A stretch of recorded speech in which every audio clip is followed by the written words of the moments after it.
हे guys আমি Swarnank and welcome to the new episode of my channel. তো এখন এই ভিডিওতে কিছু আপডেট নিয়ে কথা বলবো। তো প্রথম যে আপডেটটা নিয়ে কথা বলবো সেটা হচ্ছে হইচই বাংলাদেশের নতুন সিরিজ আসছে, যেটার নাম হচ্ছে রঙ্গিলা কিতাব। এর আগে এই সিরিজটা অ্যানাউন্সমেন্ট হয়ে গেছিলো, এই অক্টোবর মাসে আসছে মহিষাসুর মর্দিনের ঠিক পরে।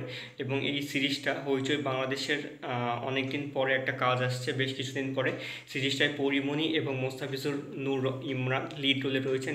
অনম বিশ্বাস সিরিজটা ডিরেক্ট করেছেন। দেখা যাক কেমন হয় এই সিরিজটা। একটা খুব সুন্দর গল্প অবলম্বনে কিন্তু এই সিরিজটা তৈরি করা। তো এইটা হচ্ছে প্রথম আপডেট। দ্বিতীয় যেটা আপডেট সেটা হচ্ছে শাকিব খানের হচ্ছে সবথেকে সাকসেসফুল বাংলাদেশের সিনেমা তুফান পার্ট 1। সেই সিনেমাটা আজকে রাত্রে 12টার সময় হইচই এবং চরকিতে একসাথে রিলিজ করবে এবং স্ট্রিমিং করবে। দেখা যাক ওটিটিতে কতটা ব্লকবাস্টার হয়।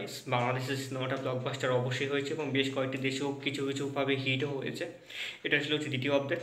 লাস্ট আপডেট হচ্ছে অ্যামাজন নিউটিভি আর এমএক্স প্লেয়ারের কোলাবোরেশনের প্রথম সিরিজ আসছে, যেটার নাম হচ্ছে Ishq in the year season 1, যেটা 20শে সেপ্টেম্বর রিলিজ করবে, মানে 19শে সেপ্টেম্বর রাত্রেবেলা। যেই সিরিজটাতে শান্তনু মহেশ্বরী এবং মেধা রানা লিড রোলে রয়েছে, যেটা ইন্দোর টু বোম্বে, মানে দুজন দুই জায়গায় থাকে, তাদের মধ্যে লাভ স্টোরিটা কীভাবে যুক্ত হবে। এবং এটা মনে হয় প্লেনে সম্ভবত হবে বা ট্রেনে, এরকম কিছু একটা জায়গায় হবে। মানে এয়ার যখন বলেছে তখন মনে হয় প্লেনেই হবে। তো দেখা যাক সেই ভালোবাসাটা কীরকম হয় এবং কতটা দারুণ হয়। এর আগে ইশক এক্সপ্রেস এবং ইশক ইন দ্য ট্রেন এরকম দুটো সিরিজ এসেছিলো। সিরিজ দুটো আমার বেশ ভালো লেগেছিলো। এই সিরিজটা কেমন হয় সেটা এখন দেখার। তো এই ছিল আজকের আপডেট। কেমন লাগলো অবশ্যই কমেন্ট করে জানিও। ভালো লেগে থাকলে চ্যানেলটিকে সাবস্ক্রাইব করে দিও।